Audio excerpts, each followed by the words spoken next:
We are on the brink of nuclear war with Russia. Yes. You have authorized sending $100 billion to a Nazi, and you refused to debate me, and I got 66,000 signatures to get on the ballot. Okay. And you refused to meet with me, although your funding has put my name on a Ukrainian kill list. And neither you nor Senator Kirsten Gillibrand responded to your constituents, myself and Scott Ritter, and your colleague, Senator Rand Paul, is on that list as well.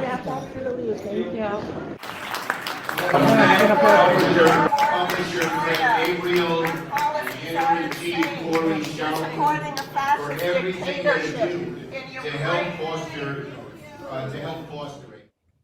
Welcome to Sabs podcast. I'm your host, sabrinasalvati. That was Diane Sayre there confronting Chuck Schumer about the war in Ukraine. And I want to go ahead and introduce my special guest tonight. Misty Winston is here to talk about a huge event that is coming up in DC. Misty, what's up? Hello, my friend. Thanks for having me. I appreciate it. It's always good to hang out with you. And yeah, there's big stuff happening. So it's good to talk about. Awesome. Thanks so much and welcome back. So this event coming up in DC, Rage Against the War Machine. We're going to talk a little bit about that. I know some people have questions like who are the speakers? I'll go through that on the website and everything. But this event is taking place February 19th. So this is President's Day weekend. So the event is on that Sunday. So if you have President's Day off, if you have Monday off, this would be great for you. Again, it's going to be in DC. Misty, can you tell everybody, like, first of all, why is this event taking place and who are the groups that are participating in the organizing? Okay, so this is a kind of a joint venture between the People's Party and the Libertarian Party. I just want to, from jump, make it perfectly clear. I'm not like an actual organizer on this event. They've just asked me to kind of help on the side with the Assange messaging, all of that stuff, because freeing Julian Assange is one of their 10 demands, which is awesome. So I don't want to take any undue credit. There's a lot of really amazing people working super hard to put this event together. It is happening on February 19th. It is a joint venture between the People's Party and the Libertarian Party. And it's a long overdue kind of post-partisan attempt to revitalize the anti-war movement in this country, which is so unbelievably necessary right now. I know everybody's familiar with what's happening with Russia and Ukraine and the fact that we're, just shoveling money and weapons into this situation. And so this is hopefully going to be a huge event taking place in DC where we kind of revitalize that sort of anti-war mentality in this country and start fighting back against the war machine. Well said. And for those who are wondering, here are the groups that are organizing. You have the Libertarian Party, the People's Party, Mises Caucus. The Mises Caucus, yep. Yeah, Mises Caucus, Peace in Ukraine, Liberty Speaks, Radical Caucus, Action for Assange. That's me. That's right. That's Misty. Punk rock libertarians, man, that is something. Right? Punk rock libertarians, World Beyond War, Center for Political Innovation, American Student Union. So these are all of the groups that have come together to put on so far this event so far. Yep. Yeah. This is huge to have all these groups. And here's the thing, people, you may be looking at this thinking, well, I'm not a libertarian, or I don't like the People's Party, or I don't even know what Liberty Speaks is. But notice how these groups, they may have different needs, right? They may disagree on some issues, but this issue about being anti-war, they do agree on. So this is about bringing people together that do agree on a particular issue to fight against. Yes. And we need more of this. I mean, Sabby, I talk about this all the time.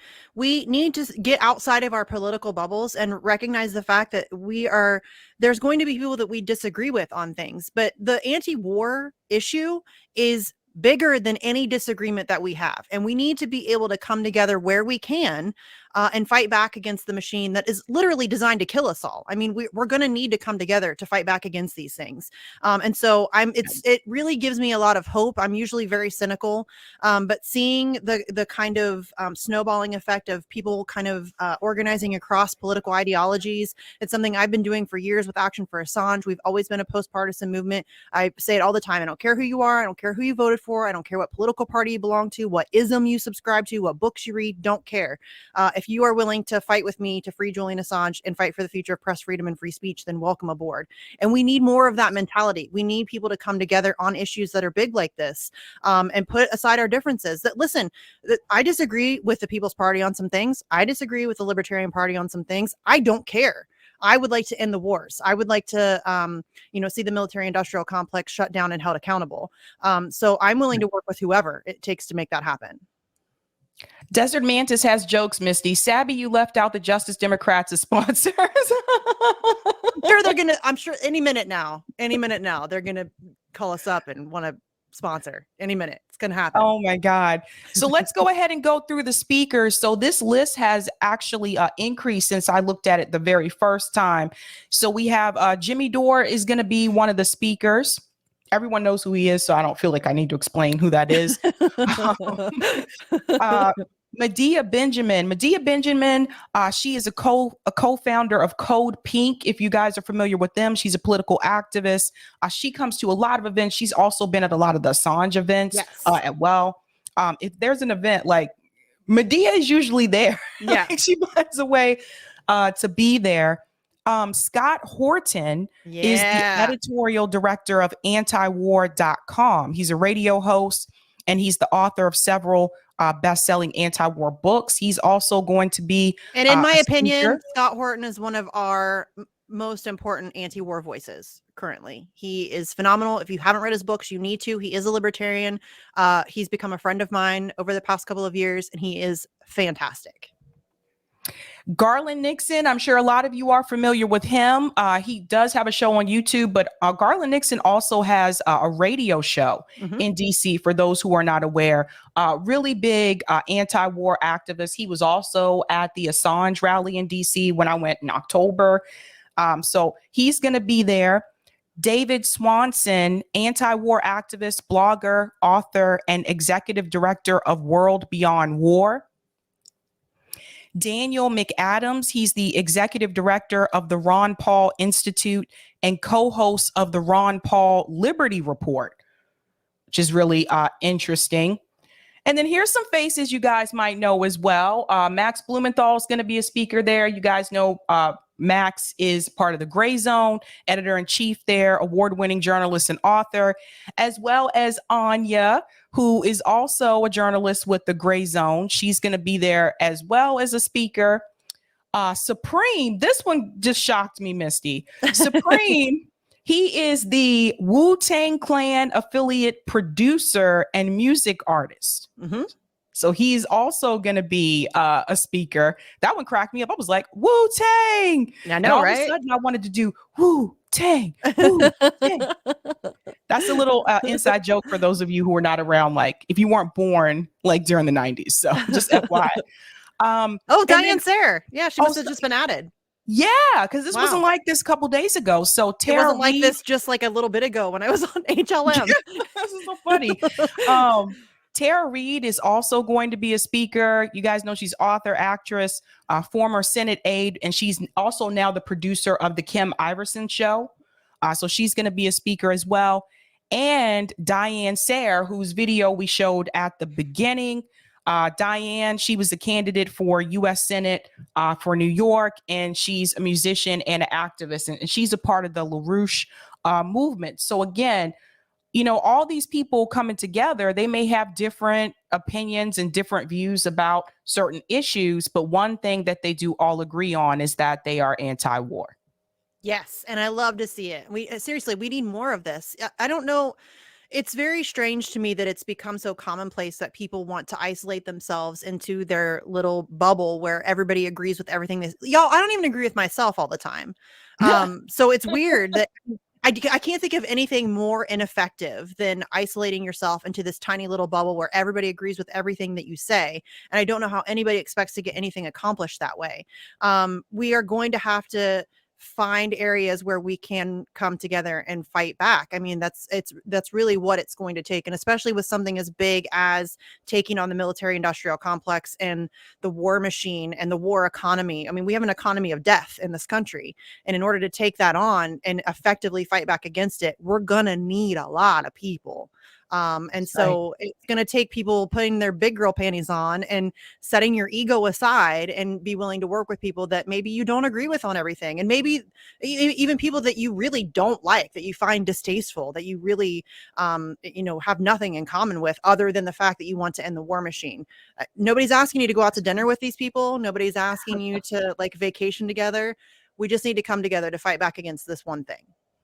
Yeah, and I want to say something about that as well. I think what people need to realize is that if you, I guess I would say, if you put yourself in a bubble to the extent where you're not going to do something because there's someone that you don't like who's going to be there, well, then you're going to miss out on a lot of things. You're going to miss out on a lot of events. You're going to miss out on, you don't have to like everybody. No. And like everybody isn't always going to be a part of the same political ideology either. I mean, at the Assange rally, it's not like everybody there was a lefty. Absolutely not. And that was intentional. I wanted to bring people together across the political spectrum because I think that that's super important. I really can't stress enough how important, to me, that's just my opinion. You can disagree with me if you want to. But I think that that's incredibly important that we not only show that we can come together where we can agree, but that we absolutely must come together where we can agree. I don't agree with everybody that I invited to speak at the October 8th Assange rally, but they want to fight to free Julian Assange and they want to fight for the future of press freedom and free speech. And so I would be an idiot to not welcome that support. And it's, again, nobody's asking, you don't have to like do play dates with each other's kids and like go on vacation together. All you have to do is just come together and fight back against the thing that this, and it's so funny that you say that it's really weird to me that people are like, oh, well, that person that I don't like is fighting for a thing that I claim to care about, so I guess I can't fight for it anymore. Then you don't actually care about the thing. That's right. I don't care. I mean, I do not care who's coming to this event. I don't care if it's somebody that I dislike, somebody that hates me, somebody that smears me. I don't care. I'm coming anyways because it's about the principle. That's right. And, as someone who played sports, I can tell you, like, I think there's this belief among people who don't play sports that everybody on the team is friends. That's not actually true. No. But the difference is when it's time for you to go out there and play that game, you come together so that you can win. Yes. Yeah. So that's what it takes. I want you guys to kind of look at it from that perspective. And Eric in the chat, Eric just said division is a tool of the corporate establishment. Absolutely. Why do you think so much money and time and energy and resources and all of the propaganda that's put out there that to keep us divided? They want us divided, y'all. That's how they win.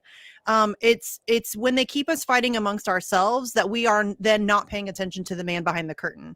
And that's, we need to get past that. We need to recognize that it's okay to disagree. It's fine to disagree. It's fine to disagree strongly. It's fine to have, really heated conversations. That's how we hash those kinds of things out. But again, we can't even begin to have those disagreements until we deal with the system that's killing us all. None of these disagreements will matter if we're all dead from nuclear war. You know what I mean? So let's deal with that first. That's right.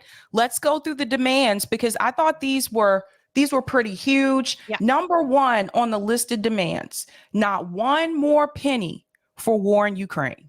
Let's talk about that, Misty. Yeah. I mean, that should have happened, I don't know, like a gazillion dollars ago. It's absurd to me that we are sending so much money and weapons into this, one of the most corrupt countries on earth. And we all know that, and which has actual Nazis as part of their military, like a sanctioned part of their military. And we're just flooding. And it's like, it's fascinating to me that people who lived through Iraq, who lived through Afghanistan, who lived through Syria, who've lived through all of these other things are fine with this happening all over again. We know that it's a money laundering scheme, y'all. This has nothing to do with helping the people of Ukraine. It has nothing to do with that whatsoever. The people of Ukraine are being used, and it's gross. It's despicable. And so, yeah, I mean, we absolutely have to stop sending money into this situation, and there needs to be a heavy push for peace, which is the next demand, is to negotiate peace. There's been multiple opportunities presented where we could have navigated peace, and we've chosen not to because that's not where the money is. That's right. There's no money in peace. No. And that's number 2, negotiate peace. I think that one's pretty obvious. 3, stop the war inflation. The war is accelerating inflation and increasing food, gas, and energy prices. The U.S. blew up Russian gas pipelines to Europe, starving them of energy and deindustrializing their countries in the war, and stop increasing prices. I talked about this a couple days ago about how people in the UK can't afford to pay their heating bills because of this conflict, and they're having to go to these facilities called warm banks just so they can have heat. Yes, and that's only going to continue to get worse the longer that this goes on. And that's the intent. Like, they don't care. They don't care about the people of Europe. They don't care about the people of Ukraine. They don't care. This, again, is all about just funneling money back to the top 1% in whatever way possible. And war is one of the easiest ways to do that. And that is it. This has nothing to do with, I mean, the people of Ukraine fighting for their sovereignty or democracy or humanitarian effort. It has nothing to do. It's astonishing to me that there are still grown adults who think that that's what the U.S. does. That's never what we do. This is about laundering money to the top 1% through war, through blowing people. We blow people up for profit. That's what we do. It's true. It's a shame, but that's the harsh truth that some people don't want to hear. Number 4, disband NATO. We had a rally not too long ago here in Boston, and I forget who was speaking, but someone was speaking at that point in time, and they were saying we need to, abolish NATO. And an older woman walked past at the Boston Common, and she said, "Abolish NATO? Are you guys insane? We need to have NATO." And I was like, maybe you should stand around and listen for the rest of the conversation, and you'll understand just how bad it is for us to have NATO. Yeah. Well, as Eric just said in the chat, the propaganda is strong with the normies. I mean, that really is, all of this speaks to the power of propaganda in this country. I mean, Nick says it all the time. I say it all the time. This country is unbelievably propagandized. I mean, North Korea has nothing on us. You know what I mean? Like, and what's so, dangerous about the propaganda in this country is how subversive it is. It's not in your face, but we are bombarded with it every single minute of every single day from the moment we exit the womb. And that's really what we're up against, is trying to combat that narrative management. And the disbanding NATO thing should have happened ages ago. It's, essentially just a terrorist organization. Yeah, I cannot support that hard enough. That's right. And I do want to remind people that after the Berlin Wall fell, NATO was not supposed to expand anyway. But you see that continued to happen. So number 5, global nuclear de-escalation. This is actually what Diane Sayre was complaining about in that clip at the beginning towards Chuck Schumer. Like, this is not a game. This is not a joke. None of this is going to matter. Like, all these people saying, oh, we can't let the Republicans take back the House or the Senate or the White House. None of that matters if we have a nuclear war and we're all dead. Exactly. Exactly. That's what I'm saying. If anything should be worth putting differences aside to fight against, it should be this, because, we are a hair's breadth away from nuclear catastrophe every single second of every single day, simply because nuclear weapons exist. And all it takes is one, wrong move, one wrong decision, one grumpy, world leader who you know what I mean? Like, it's astonishing to me how, like, just dangerously close we are all to a complete annihilation, and everybody is just like, it's like a normal part of society. There's no reason for nuclear weapons to exist. It's weird to me that we're willing to hash out our differences with nuclear weapons. How about we try using our words? Why don't we have a dialogue like grown-ups? But instead, we have this ridiculous, I don't know, the whole war thing is always just a little baffling to me anyways, that's how we solve our problems. But again, it's not really about solving our problems. It's about, profit. That's right. Number 6 is slash the Pentagon budget. I 100%, agree with this. They just had an audit recently, Misty, and they can't account for where the money is gone. No, they can just lose, y'all. They can just trillions of dollars. They're like, oopsie, don't know where that went. And everybody's just like, all right, whatever. Like, it doesn't even get a blip on the radar. Like, nobody really talks about it in mainstream media. Nobody's really upset about trillions of dollars. Just poof, gone. We have no idea. Nobody's mad about that. I'm mad about that. Like, I'm mad about that. And the idea that we keep giving them more and more and more and more. We're nearing $1 trillion for the annual budget. That's insane. And that's just what we know about. You know what I'm saying? We know that there's more than that. But that's just what's on the books. That's insane. That is insane, especially given the fact that in this country we have so many problems, problems that need to be addressed. And instead, we just keep funneling money into the defense industry, the military industrial complex. It's gross. 100%. And the data shows, too, that after we pulled out of Iraq in 2011, the defense budget continued to increase, which didn't make any sense. We weren't at war. No. So why are you continuing to increase the budget? It's just, Number Raytheon 7. CEO's got to get their next yacht, Sabby. The Raytheon CEO needs another yacht. That's what it is. 7 is abolish the CIA and the military industrial deep state. Yeah. This one is also huge. Yeah. Yes. I mean, I don't know if there's a more destructive force other than maybe the United States military than the CIA, which really, I mean, that's kind of part and parcel right there. But yeah, that they are unbelievably, the things that they have done and have been able to get away with is gross. It needs to be called out. And again, it's going to take a lot of noise and a lot of people coming together to make that happen. And we may be too far gone. I'm not sure. But that needs to happen like yesterday, like decades ago, like, JFK, you know what I mean? Like, yeah. Like they infiltrate groups. Yeah. They dismantle groups. Like they're not to be trusted. They control the narrative a lot of times when we're talking about press as well, too. Mm-hmm. Oh, dude, they don't even hide it anymore. Like it used to be more subversive where they would kind of, sneak them in on the payroll or what. Now they just have paid contributors to mainstream media networks who are former spooks. And that's who is giving you your news every day. And it's just been normalized and it's very strange.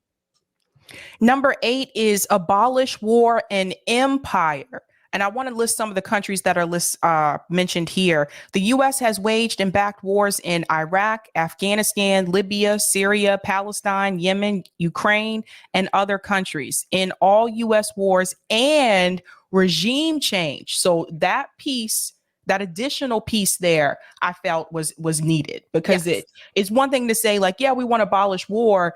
But if you don't include that piece in there, that's questionable because the United States government should not be making those decisions about who should be in power in another country. I mean, look at what that did. If we go back to Saddam Hussein, like they made that decision then, and then they took Saddam Hussein out, and then that gave rise to ISIS. I mean, we put Putin in power. We complain about Putin. We put Putin in power.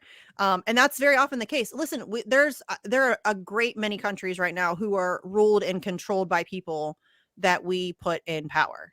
And we do it all the time. We're doing it now. We tried to do it recently with Juan Guaido.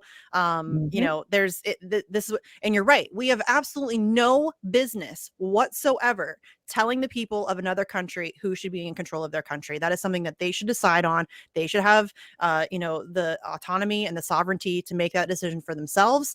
And yes, I think that was very important to add on to that because it's not just about ending the war. That's obviously hugely important, but we also control things in other ways, and that includes regime change, where we just go in and install, some puppet dictator who will do whatever we tell them to do. And that's another way that we are able to get into these countries and control their resources and steal from them and all of that good stuff. So yes, very crucial that they added that in there for sure. And I want people to think about it. Like, how would you guys feel if someone did that to us? How would you feel if like Germany one day said, okay, US, we're going to remove, well, some of you guys be happy to remove Biden. We're going to remove your president, and we're going to put this person in charge. And this is how things are going to work in your country from now on. Imagine if that happened to us. That's how our country formed, is that we were tired of other people telling us how to run our shit, right? Like that's the entire formation of this country, was that we didn't want taxation without representation, right? We wanted to represent ourselves. And so we would that wouldn't fly here. It shouldn't fly anywhere. It's absurd that the United States thinks that we have the authority to control the world. That's really what we think, though. We think that we are the world's babysitter, that we control everything, and that's the whole ending the empire. That needs to happen. 100%. Number 9 is restore civil liberties. Now, this includes freedom of speech, the press, and assembly, end mass surveillance, repeal the Patriot Act, and restore the right to privacy and habeas corpus. Yes, y'all. I honestly don't think. I think that we are the frog in the pot. I know that's a very cliche and overused analogy, but we really are the frog in the pot, because these things have been stripped from us little by little. It's been chipped away over time. And so it's almost as if we become numb to it, and we don't even recognize what we've lost and what we continue to lose. The right to protest is being taken away. There are in all 50 states right now, there are anti-protest laws in various stages of development. Free speech, what free speech? We don't have free speech. Are you joking? It's a mess. Free press, we don't have a free press. We have a completely corrupted and controlled corporate press. And then independent media is heavily suppressed, and it's, you know what I mean? Like we have lost so much, and we continue to lose.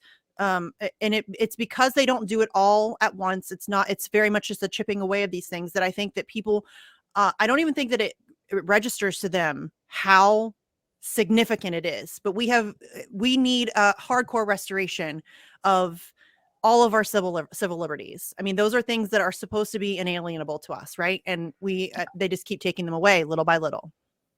100%. And last but definitely not least, free Julian Assange. Yes. Yeah. Yes, please. Yeah. Can we do that? I mean, it's absurd to me that this, and shout out to the organizers for including this in their list of 10 demands. Excuse me. It's absurd to me that this case has continued to the extent that it has. This is a man who it's 12 years now that he has been subjected to illegal and arbitrary detention, to psychological torture, all for telling the truth. He has never published, WikiLeaks has never published anything false. Not one time, not a single word that they have ever published has had to be retracted. If you can show me another news organization with that kind of record, I mean, it doesn't exist. So I don't have to even say what I'll do, because it doesn't exist. That's an incredible feat.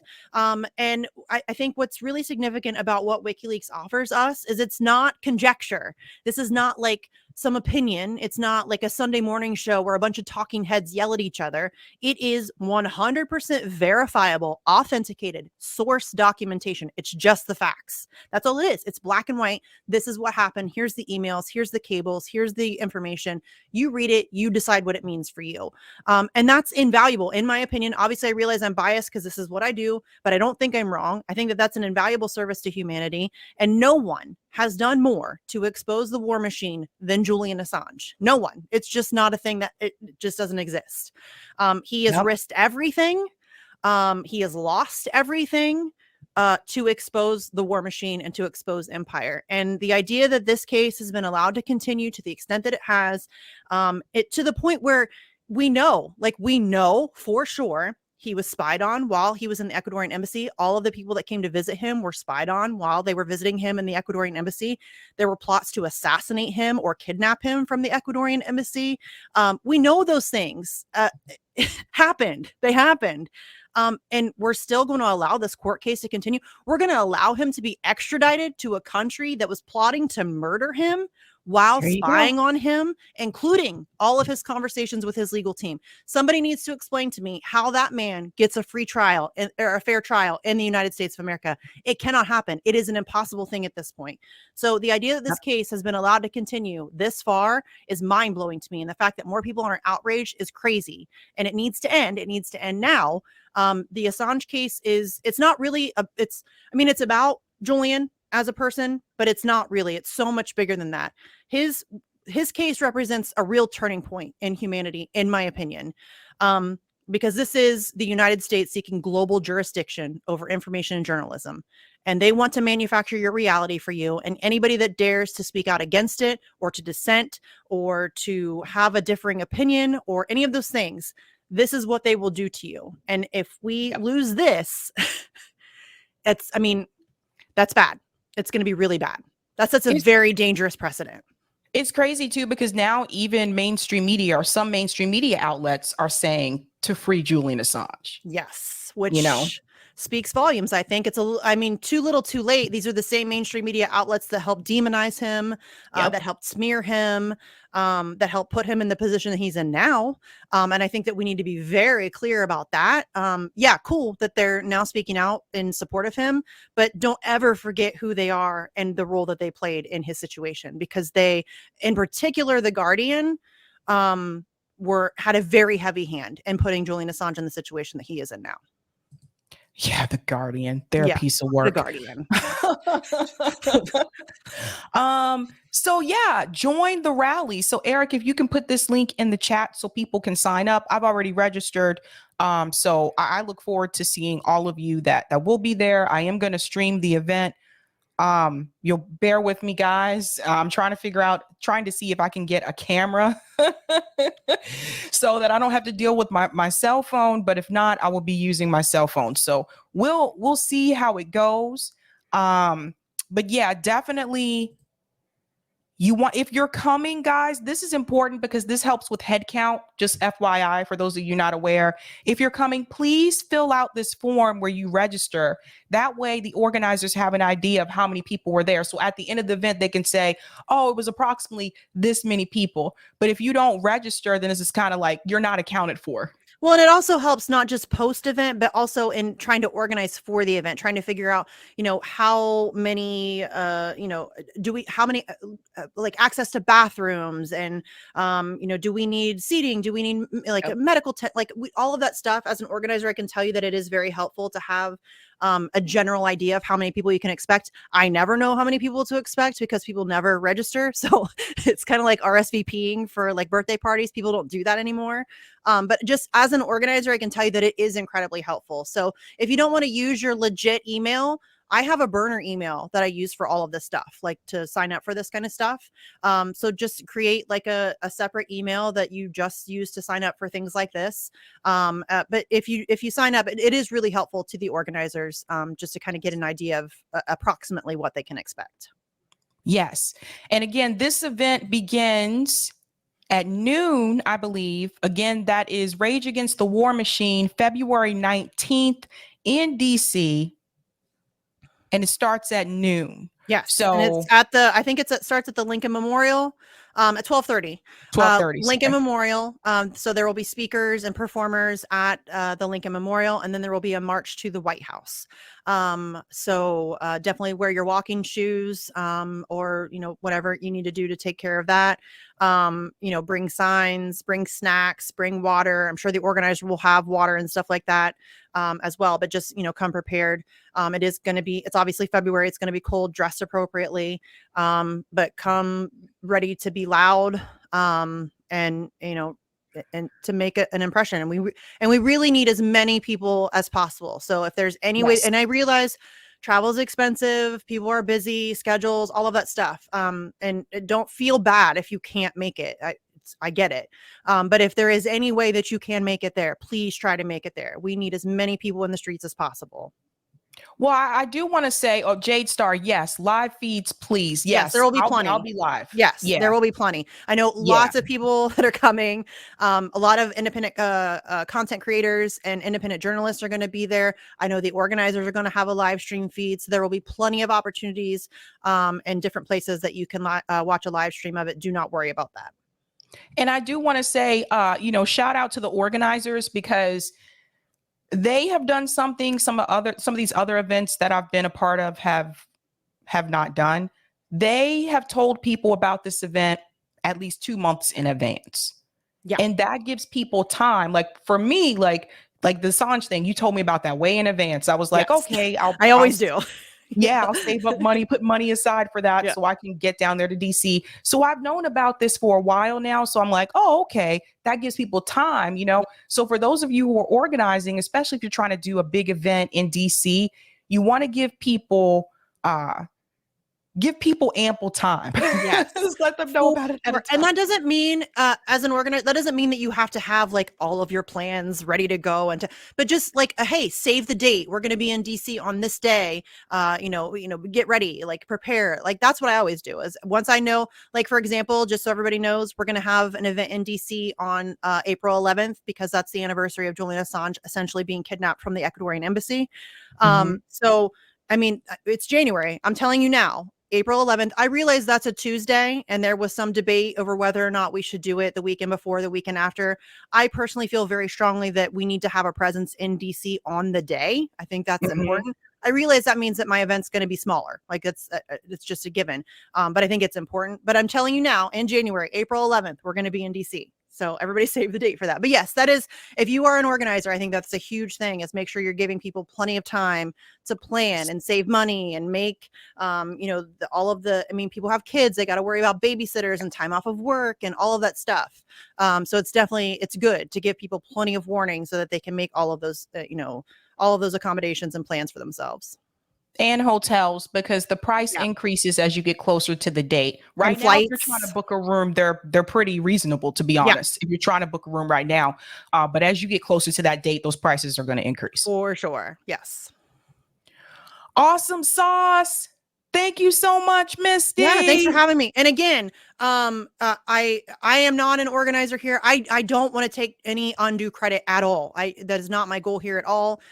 They just asked me to help as far as the Assange stuff goes. So I'm trying to lend them a hand by doing some of these appearances for them and just get the word out as much as I can. There are a lot of really incredible people doing a lot of really hard work. I don't know if you guys know how hard it is to organize something like this. It's a lot of work. And so shout out to the organizers, Angela and Nick and all of their whole team. They're working really, really hard trying to get this together. You can go to the website again, and it's rageagainstwar.com. You can donate to the efforts. They're trying to get a stage and a jumbotron and speakers and all of that stuff. It's very expensive.